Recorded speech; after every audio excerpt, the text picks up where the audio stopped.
What's the reality of this industry that most people don't know?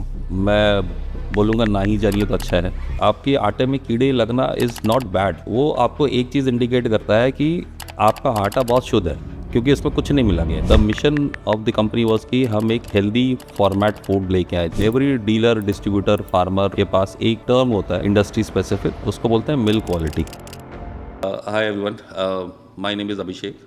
सो मैं 12 साल corporate में काम करता था। मेरी जो इंडस्ट्री थी बेसिकली मैं बैंक्स को सपोर्ट करता था फाइनेंस इंडस्ट्री पे। और वहाँ से मैंने अपनी जॉब को छोड़ के 12 साल के बाद मैंने अपनी जर्नी शुरू करी ग्रैनीवेज के साथ। What was your toughest part in the journey? So tough तो काफ़ी कुछ था इसके अंदर, बट द टफेस्ट वॉज कि जब हम पूरी फ्रेमवर्क डिज़ाइन कर रहे थे बिजनेस को लेके, सो हमने बाकी कॉम्पिटिटर्स को एनालाइज किया एंड वी रियलाइज़ की मैक्सिमम कंपनी ये कर रही है कि आपके प्रोडक्ट को वो खुद नहीं बनाती है, वो किसी से आउटसोर्स करती है। आउटसोर्स करने के बाद वो अपने ब्रांडिंग में पैकेजिंग होती है उनकी, और that's how they sell in the market. जब हमने भी ट्राई करना शुरू किया इस चीज़ को करने के लिए, तो हमें ऐसा लगा कि यार क्वालिटी को लेके काफ़ी इशूज़ हैं इसके अंदर। सो फिर हमने डिसाइड किया कि नहीं, हम खुद बनाएंगे चीज़ें जहाँ पर हमारे आंखों के सामने सारी प्रोडक्शन हो। Every quality should pass under are I balls, और इस तरीके से हम इसको प्रोडक्शन करेंगे और खुद पैकेजिंग करेंगे। सो इस पूरे काम को करने के लिए आई थिंक बहुत ही मेहनत लगी पीछे से, क्योंकि मशीन्स को फिगर आउट करना, उसकी ऑपरेशंस को देखना, ये सब कुछ बहुत ज़्यादा चैलेंजिंग था हमारे लिए। सो वो एक एक ब्लॉक हमें सॉल्व करना पड़ा। फिर फैक्ट्री के अंदर में किस तरीके से एनवायरनमेंट, एयर क्वालिटी कैसी होगी, क्योंकि जब हम काम करते हैं तो मतलब आटे से भी फ्यूम्स निकलती हैं। सो वो सब का वेंटिलेशन सिस्टम क्रिएट करना, मतलब everything was very difficult, but समाउ मतलब एक एक ब्लॉक हमने क्रॉस करते गए और हमने अपनी खुद की मैन्युफैक्चरिंग यूनिट बनाई। सो हम अभी ऑलमोस्ट ऑल दी सारे प्रोडक्ट जो हमारे हम लोग खुद ही मैन्युफैक्चर करते हैं, और खुद ही मतलब डिस्ट्रीब्यूशन भी हमारी होता है इसके अंदर। आप फाइनेंस से FMGC में कैसे आए? सो फाइनेंस, मुझे ऑलमोस्ट 12 साल हो गए थे फाइनेंस इंडस्ट्री में। बैंक्स के लिए मैं काम करता था।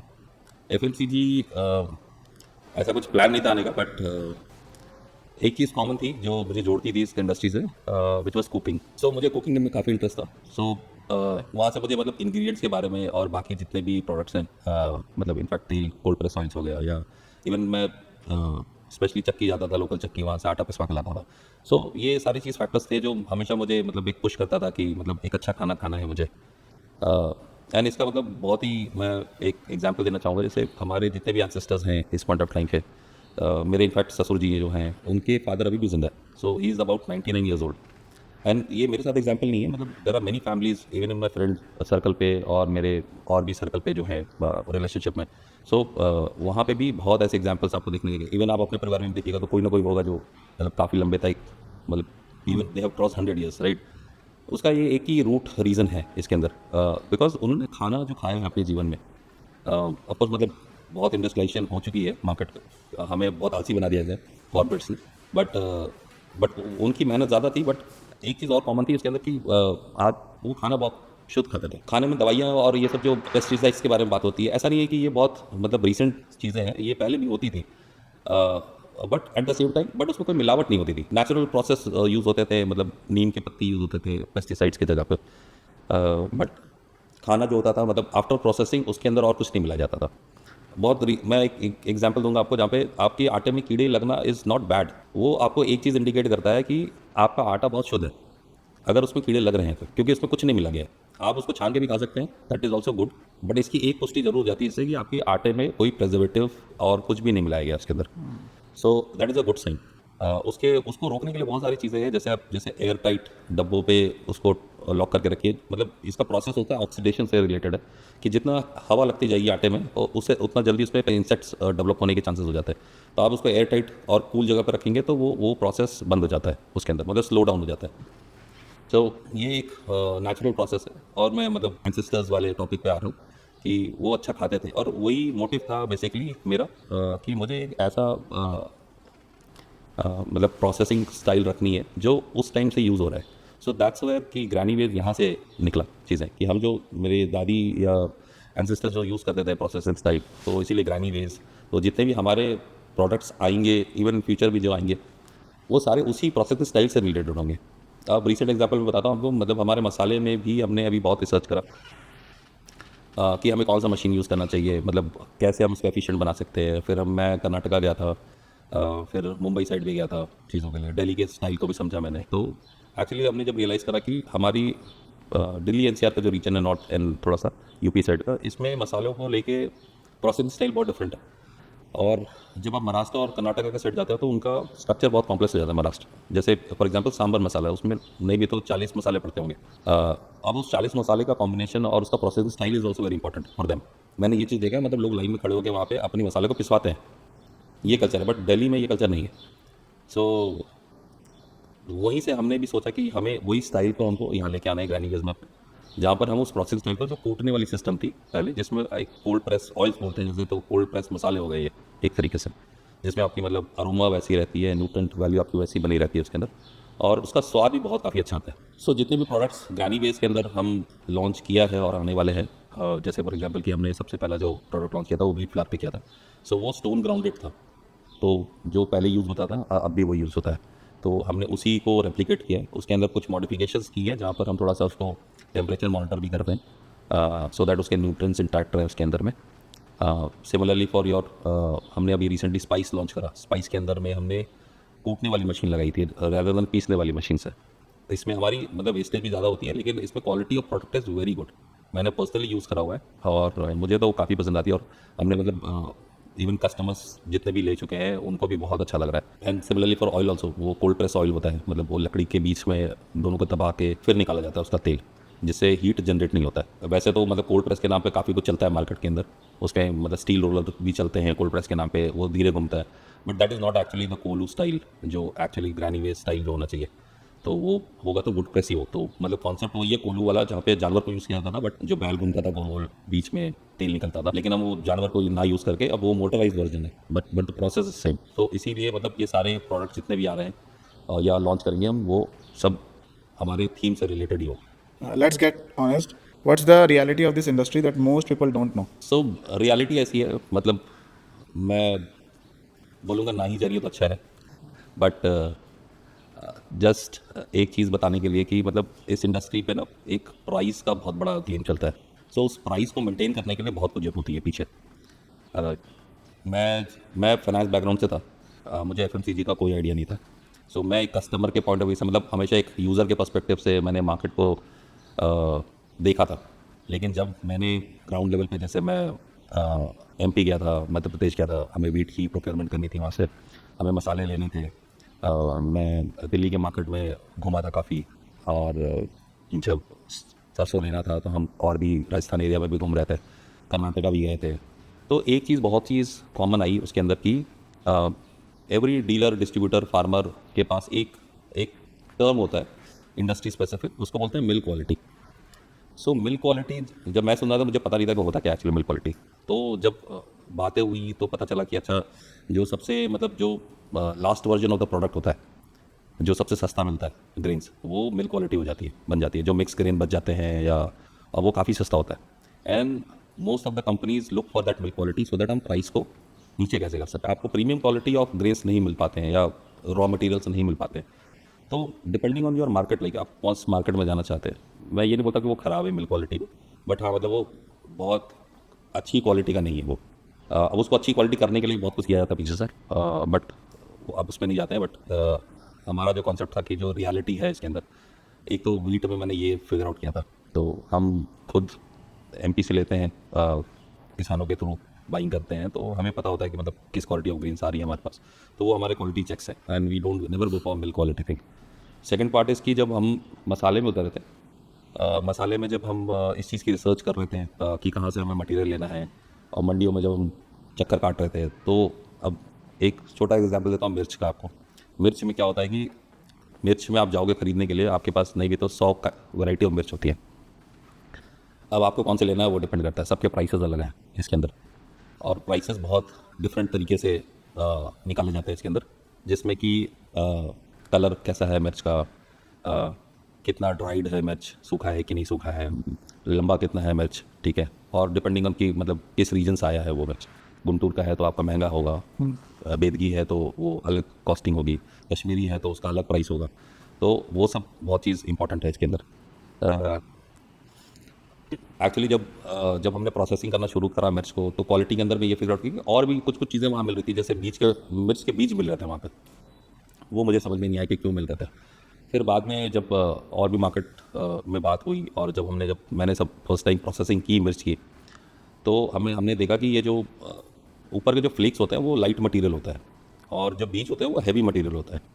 सो बीज से क्या होता है, आपको वेट मिलता है प्रोडक्ट पे। तो अगर आप 100 ग्राम मिर्ची ले रहे हो, तो उसके अंदर अगर फ्लेक्स हमने ज़्यादा रखे, मतलब रेड पार्ट ज़्यादा है मिर्च का, ऊपर का जो कवर होता है, अगर वो ज़्यादा आ रहा है, तो आपको ज़्यादा मिर्च लगानी पड़ेगी वेट निकालने के लिए। अगर आपकी मिर्ची में बीज ज़्यादा है, तो उसमें वेट ऑटोमेटिकली बढ़ता जाएगा। तो वो मिर्च के बीज भी अलग से बिक रहा है कि आपको अगर वेट बढ़ानी है, मतलब मिर्च आपने सिर्फ 50 ग्राम रखा है और 50 ग्राम मिर्च बीज रख दिए हैं बस, तो भी आपका काम हो जाता है। फिर उसमें कलर मिला के और उसमें बहुत कुछ मिला के उसको कलर एडजस्ट कर दिया जाता है। तो दिस इज़ हाउ, मतलब सस्ता बनाने के लिए लोग बहुत कुछ करते हैं पीछे। तो ऐसी बहुत स्टोरीज़ हैं पीछे से जो हमें समझ में आई इसके अंदर काम करते करते। तो and this is not good from the part of customer, but हाँ, मतलब अब ये इंडस्ट्री की ये फैक्ट है और ये इस तरह से चल रहा है, तो हम कुछ कर नहीं सकते इसके अंदर। मतलब this is how people perceive about it. और मैं एक चीज़ और बोलूँगा, मतलब प्राइस वर्सेस क्वालिटी की भी एक बहुत फाइट होती है, मतलब गेयर अप करना पड़ता है इसमें। सो एक चीज़ तो क्लियर है कि मतलब क्वालिटी कम्स विद प्राइस, इसमें कोई दो राय नहीं है। तो अगर, और मैंने मतलब इतना टाइम हो गया कस्टमर से बात करते करते, बहुत तरह के कस्टमर से डिस्कशंस होती है हमारी। मैं कभी कभी ग्राउंड लेवल पे जाता हूँ बीटेल एक्टिविटीज़ में, जहाँ पे हम प्रमोशन एक्टिविटी करते हैं। किसी को प्राइस ज़्यादा लगता है, किसी को सही लगता है, तो काफ़ी मिक्स्ड हमारे पास ये आते हैं, ओपिनियन आते हैं इस चीज़ों पर। फिर मैं घर जब जाता हूँ तो मैं सोचता हूँ इसके बारे में कि मतलब ऐसे क्यों लोग बोल रहे हैं, मतलब क्योंकि मैं तो एक ऑनेस्ट काम कर रहा हूँ इसके अंदर, एक अच्छा प्रोडक्ट बना के दे रहा हूँ आपको, लेकिन फिर भी लोगों को मतलब वही चाहिए, मतलब कम प्राइस चाहिए। फिर मैंने यही सोचा कि मतलब इसका एक कोर रीज़न ये हो सकता है कि क्योंकि हमारी मतलब एक जनरेशन पीछे जो मतलब हमारे पेरेंट्स हैं इसके अंदर, सो जो थॉट प्रोसेस था ना कि वहाँ पे एक saving was one of the thing, कि लोग सस्ता देखते थे कि कितना पैसा बचा सकते हैं। तो हमारी अपब्रिंगिंग जो है, हमारी मतलब इस जनरेशन की अपब्रिंगिंग है कहीं ना कहीं, मतलब वो एम्बेडेड है हमारे दिमाग, मतलब वो धनिया फ्री चाहिए हमें, मिर्ची और धनिया सब्जी के साथ। लेकिन इसकी वजह से बहुत सारी आप और भी कॉम्प्रोमाइज़ कर रहे हैं लाइफ में। तो अगर प्राइस ज़रूरी नहीं कि महंगा है तो अच्छा ही होगा, ये मैं नहीं बोलता हूँ, लेकिन क्वालिटी तो कॉम्प्रोमाइज़ होता है। अगर सस्ता है तो उसमें कुछ ना कुछ तो इशू है। अब मैं एक एग्जांपल देता हूँ, आपको सरसों तेल का एग्जांपल देता हूँ। तो सरसों तेल में क्या होता है कि नॉर्मल वुड पर सरसों तेल होता है, वो उसका एक्सट्रैक्शन रेट इज़ लाइक 25%। तो आपको 4 किलो सरसों यूज़ करना पड़ता है 1 किलो तेल निकालने के लिए। आपको मंडी में जो रेट मिलती है सरसों के, वो लगभग 60 रुपये की रेट होती है। तो 6 4 24 हो गया, मतलब 240 रुपये का तो आपको रॉ मटेरियल पड़ता है इसके अंदर, आपको एक सरसों की तेल निकालने के लिए। अब आप सोचिए कि आपको मतलब इससे सस्ता आपको आपका रेट मिल रहा है, इस पे फिर आपकी मतलब लेबर कॉस्ट हो गई, प्रोसेसिंग बिजली का खर्चा हो गया, पैकेजिंग का मटेरियल हो गया, इसमें मतलब प्लास्टिक बॉटल डालोगे उसका अलग खर्चा जाएगा, या ग्लास बॉटल करोगे तो आपको उसका अलग एक्सपेंसेस है। मतलब आप समझ लो कि 240 तो यही हो गया, उसके ऊपर पैकिंग वैकिंग करते करते मतलब कुछ ना कुछ 270 के आसपास पहुंच जाता है सारी कहानी इसके अंदर। इनफैक्ट और मतलब जैसे क्वालिटी होता है उसके ऊपर प्राइस भी होती है। बट एक मैं बैर मिनिमम बता रहा हूँ आपको, मतलब 240 rupees is the actual cost of 4 kg। सो वो प्रोसेस जब आप करोगे तो आपको 1 लीटर तेल मिलेगा। अब आपको 240 से नीचे आपको तेल बिक रहा है मार्केट में, अब वो कैसे बिक रहा है, ये सोचने वाली बात है इसमें। 170 का बिक रहा है। 170 का बिक रहा है। मेरे कॉर्पोरेट की जर्नी बहुत बढ़िया चल रही थी, तो उसमें कोई प्रॉब्लम नहीं थी। और मैं टीम लीड भी करता था, फॉरेन ट्रैवल्स भी चल रहे थे, सब कुछ चल रहा था। लेकिन यहाँ पर मुझे एक चीज़ पता थी कि मतलब मैं अच्छा, मतलब मैंने एक ही कंपनी ज्वाइन किया था अपने लाइफ में आफ्टर माय कॉलेज, और उसके बाद यहीं से मैंने एग्जिट भी ले लिया। मतलब 12 साल एक ही कंपनी में था मैं।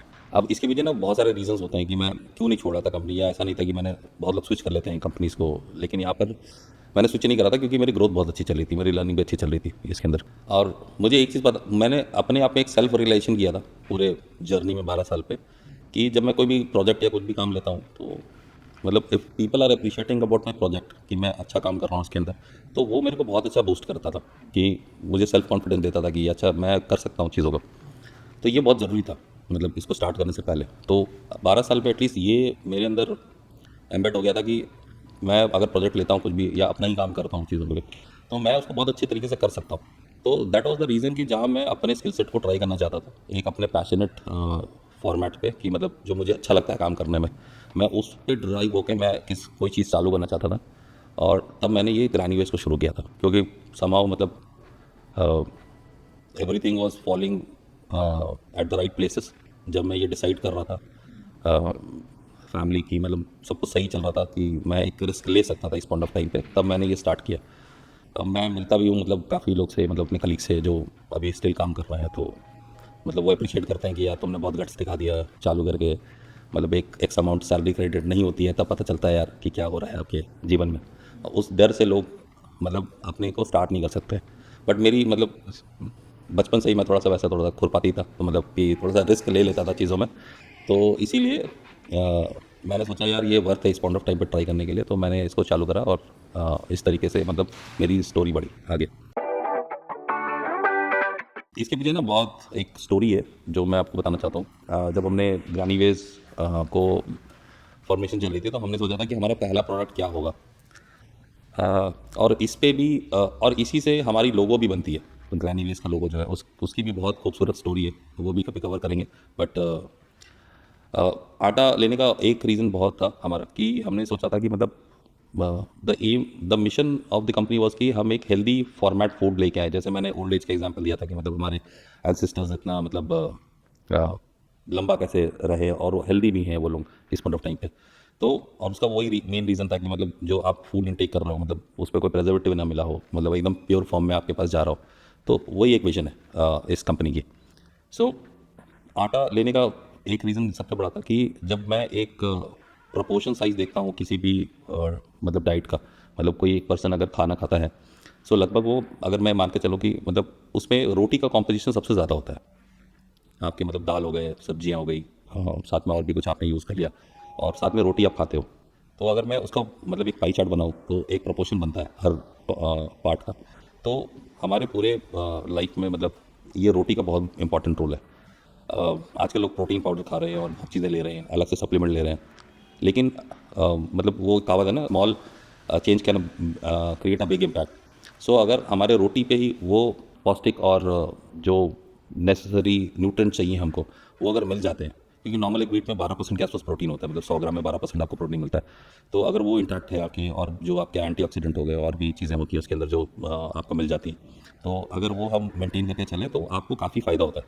क्योंकि मैं अगर एक छोटा सा गणित भी लगाऊँ इसके ऊपर कि आप मान लो एवरेज 3 रोटी भी खाते हो दिन भर का, तो 3 रोटी पे आपको बनता है लगभग 99 रोटी महीने का बनते हैं, और साल के आप लगा लो तो 1100 रोटी बन जाते हैं। सो 1100 रोटी आप खा जाते हो एक साल के अंदर।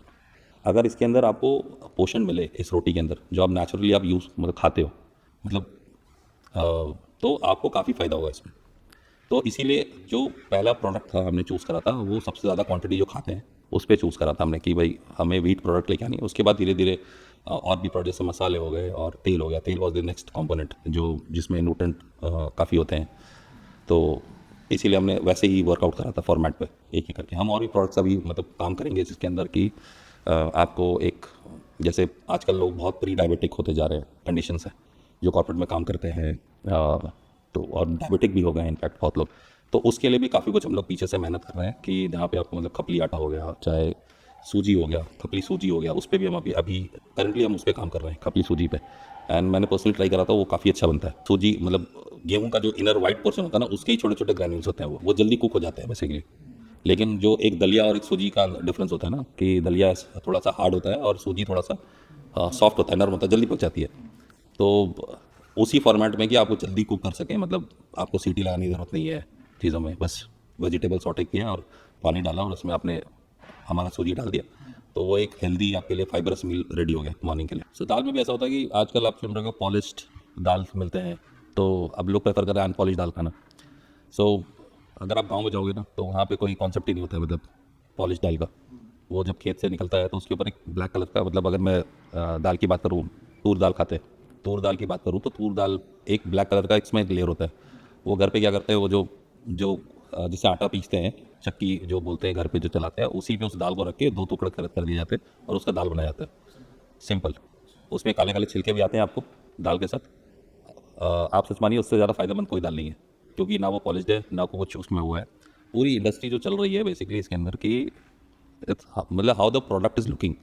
आप एक चक्की के दुकान में भी जाएंगे तो आपको 4 वैरायटी का गेहूँ दिखाएगा, और जो देखने में सबसे सुंदर होगी उसका रेट सबसे ज़्यादा भी होगा।